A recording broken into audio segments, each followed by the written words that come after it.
Un personnage secondaire est un personnage qui occupe une place moins centrale dans l'histoire par rapport au personnage principal ou protagoniste. Bien que moins développé que le personnage principal, le personnage secondaire joue un rôle important dans la progression de l'intrigue et dans le développement des thèmes de l'histoire. L'importance d'un personnage secondaire peut varier en fonction de son impact sur l'intrigue. Certains personnages secondaires peuvent être des alliés fidèles du personnage principal, tandis que d'autres peuvent être des adversaires ou des obstacles à surmonter. Les personnages secondaires peuvent également fournir des informations clés, donner des conseils ou représenter des aspects spécifiques de l'univers de l'histoire. Lors de la construction d'un personnage secondaire, il est essentiel de garder à l'esprit certains éléments. Tout d'abord, assurez-vous que le personnage secondaire possède sa propre personnalité, ses motivations et ses problèmes. Un personnage secondaire plus nuancé et complexe rendra l'histoire plus intéressante et crédible. Deuxièmement, veillez à ce que le personnage secondaire n'empiète pas trop sur le rôle du personnage principal et ne vole pas la vedette. Ils doivent intervenir de manière appropriée et en accord avec l'intrigue. Évitez de créer des personnages secondaires trop stéréotypés ou unidimensionnels, car cela peut rendre l'histoire moins captivante. Enfin, n'oubliez pas d'entretenir la cohérence du personnage secondaire tout au long de l'histoire. Assurez-vous que les actions, les réactions et le développement du personnage secondaire sont alignés avec sa personnalité et ses motivations initiales. En somme, un personnage secondaire est important car il contribue à rendre l'intrigue plus riche, à développer des thèmes et à fournir un soutien au personnage principal. La construction d'un personnage secondaire nécessite de l'attention pour créer un personnage crédible, complexe et en harmonie avec l'univers de l'histoire.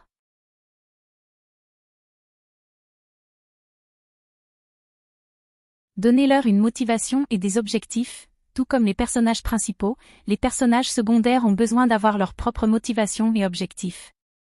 Qu'ils cherchent l'amour, la vengeance ou la justice, assurez-vous de comprendre ce qui les pousse. Donner des motivations et des objectifs aux personnages secondaires est une étape importante pour les rendre plus réalistes et intéressants. Tout comme les protagonistes, ces personnages doivent avoir leur propre motivation et objectifs qui les poussent à agir dans l'histoire. Lorsque vous créez les personnages secondaires, il est important de réfléchir à ce qui les motive. Qu'est-ce qui les pousse à agir de la manière dont ils le font? Est-ce l'amour, la vengeance, la justice, la recherche de vérité, ou toute autre raison personnelle?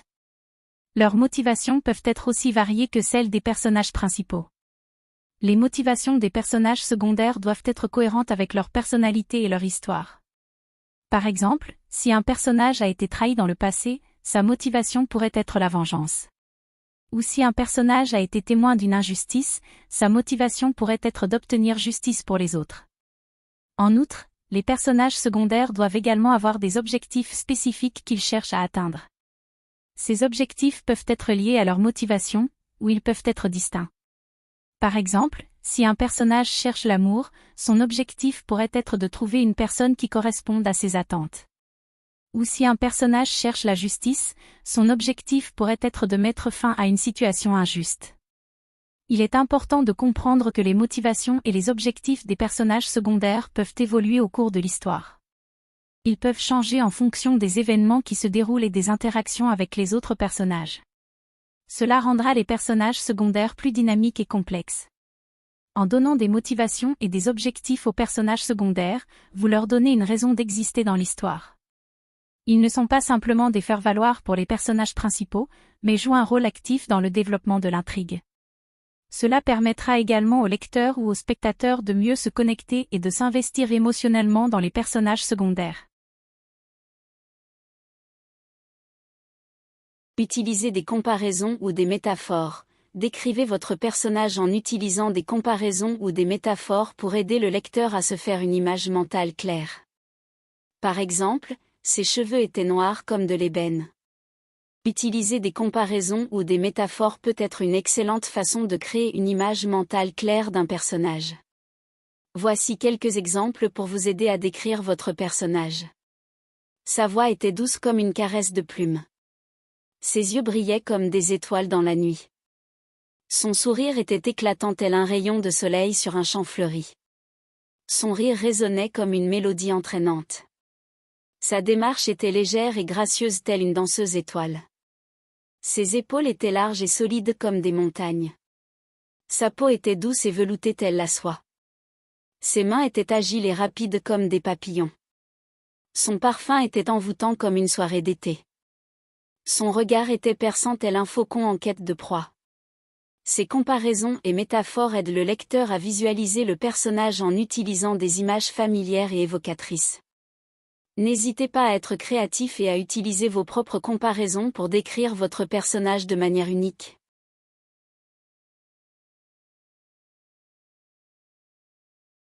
Utilisez des adjectifs précis, évitez les descriptions vagues et utilisez des adjectifs précis pour décrire l'apparence physique. Par exemple, sa peau était d'un teint olive plutôt que simplement sa peau était bronzée. Lorsque vous utilisez des adjectifs précis pour décrire l'apparence physique, cela permet de rendre votre description plus intéressante et détaillée. Cela aide également les lecteurs à se faire une image plus précise du personnage ou de l'objet que vous décrivez. Prenons l'exemple de la description de la peau. Plutôt que de simplement dire « sa peau était bronzée », vous pouvez utiliser l'adjectif précis olive. Cela crée une image plus claire dans l'esprit du lecteur, en suggérant une teinte de peau spécifique. Voici quelques autres exemples d'adjectifs précis pour décrire l'apparence physique. Les yeux, au lieu de dire « ses yeux étaient bleus », vous pouvez dire « ses yeux étaient d'un bleu azur » ou « ses yeux étaient d'un bleu profond ». Les cheveux, plutôt que de dire « ses cheveux étaient bruns », vous pouvez dire « ses cheveux étaient d'un brun chocolat » ou « ses cheveux étaient d'un brun châtain ». Les vêtements, au lieu de simplement dire « elle portait une robe noire », vous pouvez dire « elle portait une élégante robe noire en soie » ou « elle portait une robe noire ajustée ». En utilisant des adjectifs précis, vous permettez au lecteur d'avoir une image plus vivante et détaillée de ce que vous décrivez. Cela rend votre écriture plus engageante et enrichit l'expérience de lecture.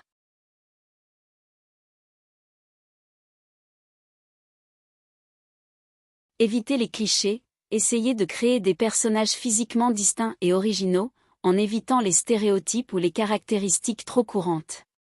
Éviter les clichés en créant des personnages physiquement distincts et originaux est un moyen efficace d'apporter de la fraîcheur et de la crédibilité à votre histoire. Tout d'abord, il est important de comprendre ce que signifie stéréotype ou caractéristique trop courante. Il s'agit de décrire un personnage en utilisant des éléments visuels ou des traits de personnalité qui sont souvent associés à un groupe social, culturel, ethnique ou sexuel spécifique. Par exemple, une femme blonde et frivole, un homme noir athlétique ou un asiatique intelligent. Ce type de représentation simpliste et généralisée peut être perçu comme offensant ou simpliste, et peu proche de tomber dans les clichés. Pour éviter cela, essayez de donner à vos personnages des caractéristiques physiques et des personnalités uniques qui ne sont pas nécessairement liées à leur groupe d'appartenance. Cela peut se faire en créant des personnages aux apparences et aux origines variées. Par exemple, au lieu de décrire un homme noir athlétique, vous pouvez créer un personnage noir qui est un écrivain talentueux et introverti.